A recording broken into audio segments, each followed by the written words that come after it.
தமிழ் மக்கள் கவனத்துக்கு மெண்டல் ஹாஸ்பிட்டலில் இருந்து ஒரு பெண் மனநோயாளி தப்பித்து விட்டார். മലയാളികളുടെ ശ്രദ്ധയ്ക്ക് കാണ്ടാശുപത്രിയിൽ നിന്നും മനോരോഗിയായ ഒരു സ്ത്രീ പുറത്തു ചാടിയിരിക്കുന്നു. അസാധാരണമാം വിധം അക്രമാസക്തയാണ് ഇവർ. അതുകൊണ്ട് ജനങ്ങളെല്ലാവരും ജാഗ്രതയോടിരിക്കണം. വാൾ, പേനാക്കത്തി, ബ്ലേഡ്, കുപ്പിച്ചെല്ല് തുടങ്ങിയ മാരകായുധങ്ങൾ കണ്ടാൽ ഇവൾ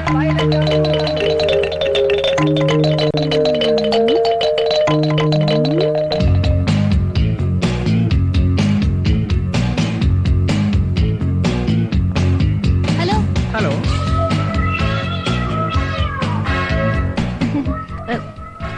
ചേട്ടാ, ഈ സൂയിസൈഡ് പോയിന്റിലേക്കുള്ള വഴി ഏതാ? കുട്ടിക്ക് അവിടെ ആരാ ഉള്ളത്? എനിക്ക് കൂട്ടുകാരായിട്ട് അവിടെ ഒരുപാട് ആത്മാക്കളുണ്ട്. അപ്പൊ കുട്ടി ആത്മഹത്യ ചെയ്യാൻ പോവാ? അതെ. ജീവ, ഈ ചാരങ്കാട്ട് പൗലോസ് ശത്രുവിനെ പോലെ വെറും കുണാപ്പനല്ല എന്ന് ഇന്ന് നിനക്ക് മനസ്സിലാവും.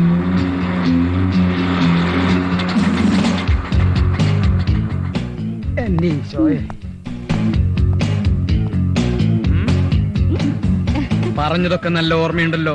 പിന്നൊരു കാര്യം, ഇവിടെ ഒരു ഭ്രാന്തനുണ്ട്. അവൻ വല്ല വിഡ്ഢിത്തോ എഴുന്നള്ളിച്ച ഒന്നും തോന്നരുത്. എനിക്ക് ഭ്രാന്തന്മാരെ വലിയ ഇഷ്ടമായിട്ടാ. വേദനയൊക്കെ മാറിയോ? ഹലോ, ഇവിടുത്തെ കുക്ക. Good morning.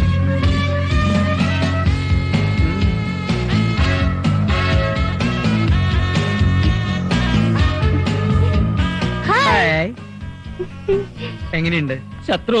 അയ്യോ, ഞാൻ നിങ്ങളുടെ ശത്രുവല്ല, മിത്രമാണ്. ചേട്ടാ, ഇതാണോ എന്റെ ഭർത്താവ്? അതെ. ആക്ടിങ്.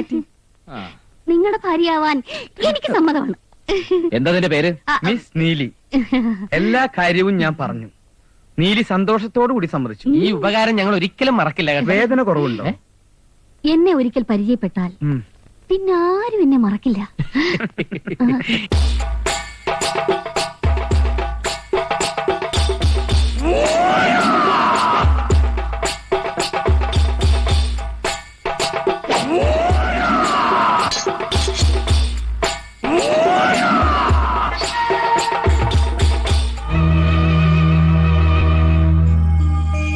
നാടക നടിയാ, കലാനിലയത്തിൽ ഉണ്ണിയാർച്ചയായിട്ട് അഭിനയിച്ചിട്ടുള്ള. നീലി കാണട്ടെ. അയ്യോ, ഞാൻ നീലിയല്ലേ, നീലകണ്ഠൻ. മംഗലശ്ശേരി നീലകണ്ഠൻ. കൊണ്ടും കൊടുത്തും കയ്യറപ്പ് തീർന്ന മംഗലശ്ശേരി നീലകണ്ഠൻ. അസുരന്റെ വീര്യവും ദേവന്റെ പുണ്യവും ഒത്തുചേർന്ന ജന്മം. എന്നോടാ കളി? ബാബാവിനെയും കണ്ടില്ലേ? ഇവിടെ നീലി കലക്കും.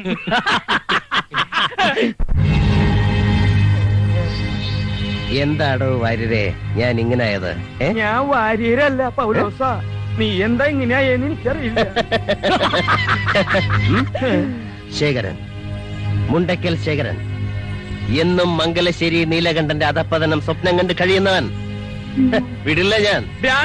ജീവ ഓടിക്കോടാ.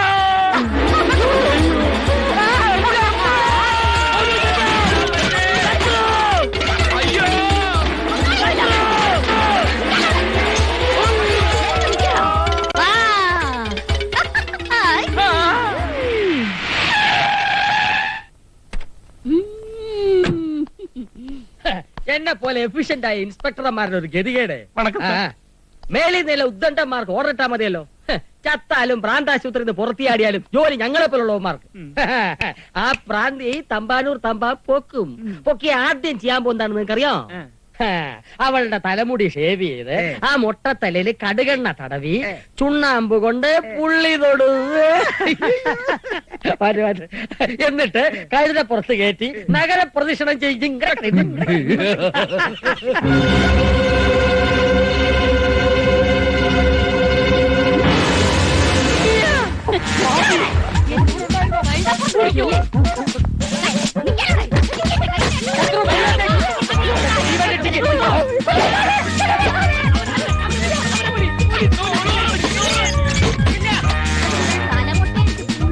അല്ലേടോ?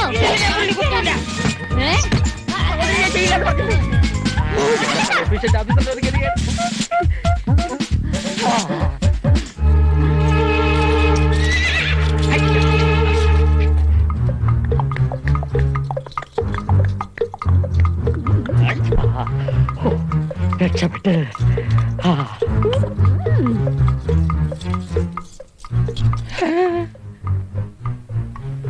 കട്ടി പോട്ടിருக்க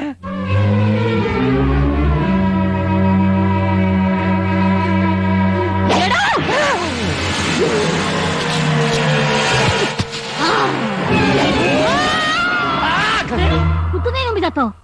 ഇന്നത്തോടു കൂടി നിർത്തിക്കൊള്ളാം രണ്ടിന്റെയും പെണ്ണന്വേഷണം. ഇനി പെണ്ണെന്ന് പറഞ്ഞ് ഇറങ്ങിയ രണ്ടിനെ കൊന്നുകളെ ഞാൻ. ഈ കിളവൻ അണിഞ്ഞൊരുങ്ങി പോകുമ്പോഴേ അറിയാമായിരുന്നു സംഗതി കുളമാകും. അവൾക്ക് ഭ്രാന്തായി പോയതിന് ഞാൻ എന്ത് ചെയ്യാനാ? നീ മിണ്ടരുത് ജീവ. എനിക്കൊരു ഐഡിയ തോന്നുന്നു. വേണ്ട, ഇതുവരെ തന്ന ഐഡിയ ഒക്കെ മതി. ഞാനൊന്ന് തീരുമാനിച്ചു. എനിക്ക് ഭാര്യയില്ല, ഒരു പുല്ലുമില്ല എന്ന് ഞാൻ അച്ഛനോട് തുറന്നു പറയാൻ പോവാ. ജീവ എടുത്തിയാട്ടം കാണിക്കരുത്, അത് അപകടമാണ്. എനിക്കൊരു പ്ലാൻ തോന്നുന്നുണ്ട്. നമുക്ക് പത്രത്തിൽ ഒരു പരസ്യം കൊടുത്താലോ? വധുവിന് ആവശ്യമുണ്ട് എന്ന് പറഞ്ഞ്. എന്നിട്ട് അവൾ ആര് കെട്ടൂടാ? നിന്റെ തന്ത കെട്ടൂടാ? തന്തയ്ക്ക് പറഞ്ഞല്ലോ. ജീവ ഒരേ ഒരു ചാൻസ് കൂടി താ. എന്തിന്? എനിക്കറിയാം എന്താ ചെയ്യേണ്ടതെന്ന്. ജീവ ഒരു ചാൻസ്. ജീവ ഞാൻ പറയുന്നു. ജീവ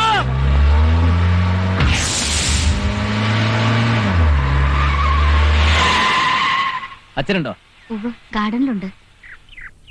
മോനെ ആ pot pot pot pot pot pot. അയ്യോ കരയല്ലേ കരയല്ലേ കരയല്ലേ. നിങ്ങൾ എന്തേ കാണിക്കുന്നത്? ആരാ നിങ്ങള്? ഞങ്ങൾ പിന്നെ അഡോപ്റ്റ് ചെയ്യാൻ വന്നതാ. എങ്ങനെ എങ്ങനെ എങ്ങനെ ഒന്നുകൂടി പറഞ്ഞേ. എന്റെ മോനെ ഒരുമാതിരി. എന്താ ഇത്? മിസ്റ്റർ മര്യാദ കാണിക്കരുത്. എന്താ എന്താ ഇവിടെ ജീവൻ? എന്താ ഇവിടെ പ്രശ്നം? അച്ഛോ, ഒരുമാതിരി അച്ഛന്മാരുടെ സ്വഭാവം എന്നോട് കാണിക്കരുത്. എന്താ ജീവൻ? എപ്പോ വന്നു? ഞാനിപ്പോ വന്നുകൊണ്ട് അച്ഛന്റെ കളി പൊളിഞ്ഞു. എന്റെ കളിയോ? എന്ത് കളി? ഇയാൾ ആരാ? ഞാൻ ഇവന്റെ തന്ത. What do you want, man? You- എന്ത് കൂത്താ താനീ കാണിക്കുന്നത്? അച്ഛോ, ഇവൻ എനിക്ക് വേണമെന്ന് ഞാൻ പറഞ്ഞിരുന്നല്ലേ? അച്ഛൻ സമ്മതിച്ചതാ. എന്നിട്ട് ഈ കാണിക്കുന്ന എന്താ? അന്ന് ഞാൻ വേറൊരു കാര്യം കൂടി പറഞ്ഞു. ഈ ഓർഫനേജിൽ ചില ബൈലോസും ഫോർമാലിറ്റീസും ഉണ്ടെന്ന്. അത് താൻ മറന്നു. നിങ്ങൾ അല്പസമയം ഓഫീസിൽ നിന്ന് സിസ്റ്റർ കുഞ്ഞിനെ അതുകൊണ്ടു ശരി. വാ ജീവൻ വന്നേ. അവർ അമേരിക്കയിൽ സെറ്റിൽഡാണ്, കുട്ടികളില്ല. അവനെ അവർക്ക് ഇഷ്ടപ്പെടുകയും ചെയ്തു. എല്ലാ ഫോർമാലിറ്റീസും ഒക്കെയാണ്. മാത്രമല്ല ജില്ലാ കളക്ടറുടെ ശുപാർശയുണ്ട്. നിയമം നോക്കിയാൽ അവർ ഇന്ന് ഈ നിമിഷം ആവശ്യപ്പെട്ടാൽ അവനെ അവർക്ക് കൊടുക്കേണ്ടി വരും. ഞാനത് ചെയ്യാത്തത് തന്നോട് എനിക്ക് തോന്നിയ അടുപ്പം കൊണ്ടാണ്. ഇനി ഒരു 24 മണിക്കൂർ കൂടിയേ എനിക്ക് അവനെ ഹോൾഡ് ചെയ്യാൻ കഴിയും. ബാംഗ്ലൂരിൽ തന്റെ ഭാര്യ വന്നില്ലേ? അത് പിന്നെ അച്ഛോ, ഞാനൊരു കാര്യം പറഞ്ഞ അച്ഛൻ എന്നോട് തോന്നിയ അടുപ്പം കുറയരുത്. എനിക്ക് ഭാര്യ. മധു വന്നു. മധു. ഏത് മധു? ഭാര്യ വരാൻ ലേറ്റ് ആയതിന്റെ ദേഷ്യം. വേറെ ഏത് മധു? നിന്റെ ഭാര്യ മാധുരി മധു. നീ വീട്ടിൽ നിന്ന് പുറപ്പെട്ട ഓണം വന്നു. ബാംഗ്ലൂർ ഫ്ലൈറ്റ് ലേറ്റ് ആയിരുന്നു ഫാദർ. ശത്രു, നീ വെറുതെ നുണ പറയരുത്. നുണയല്ല, സത്യമായിട്ടും വന്നു.